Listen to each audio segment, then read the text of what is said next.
Okay, here we have the entire answer. You can double check. We have SR flip-flops excitation table, and we have the state transition diagram given here, which is the one which we just draw.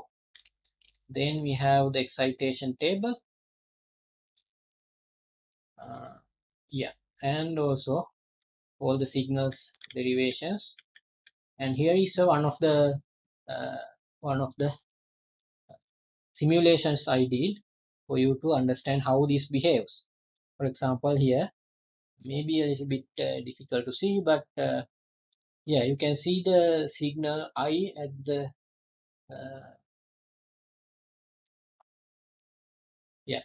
So input signal will be the one just after the derived clock signal. Clock signal is the one which is continuously going at the top, and it is a slow clock signal derived uh, from the faster signal. So we can simulate it in the FPGA board itself. Anyway, now my input is in the next row, right? You can see it is initially it is 0 for a long time. After that suddenly it switch on, and it is set to 1, and after a while again 0, again 1 and 0, 0 at the end. So these blue color signals are the Q0 and Q1. Okay, so you can see how the circuit behaves. For example, at the first clock pulse, it's 0 0, right? First it is undetermined in the yellow color. After that, when it is initialized properly, it will have the value 0 0. Then it will go from 0 1 1 0 1 1 0 and 1 1, right? It is 0 1 2 3 0 1 2 3, like that. It will be counting as the I is 0 all the way up to the given position. Okay, so let me try to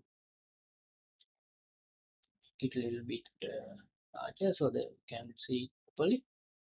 Okay, so then after the I is set to 1, right, my counter's behavior is changing now. My I is set to 1 when the value is already at 3, right? 1 1 is there, so the value will be set to 3, right? So you can see here, when the value is 3, it is being set to 1.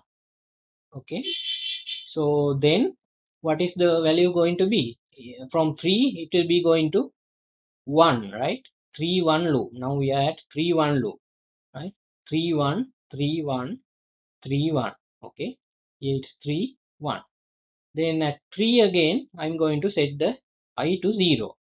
So from 3 0 1 2, right, it will be counting again one by one until I is again at uh, at 1.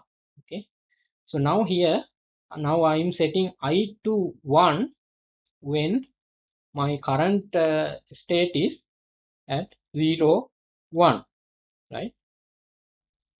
So actually it is 0 1 means 2, right? In this situation it is Q0 is the least significant bit, Q1 is the highest or most significant bit, so it is 0 1 means 1 0 means 2, right?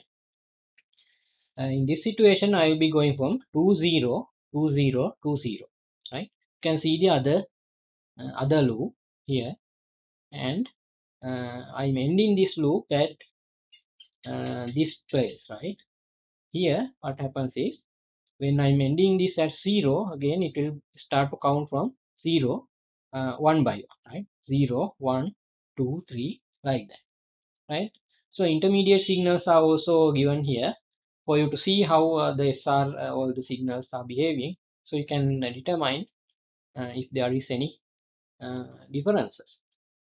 Okay, so the circuit itself is not given. What you can do is you can, I mean, this is the entire circuit, right? If you are building a Xilinx circuit, this is all you need apart from to a SR circuit or SR flip-flops. So I encourage you to try it out, implementing, and see how it behaves, and probably reproduce this waveform also. So this is how any sequential circuit can be designed. And actually in Xilinx uh, you can ask Xilinx itself to synthesize this by just giving this state transition diagram as a table as an input, right? What you need is just to give the state transitions which we are uh, requiring, and it will do this all the cranking the shaft procedure which we just followed by itself. Okay, but as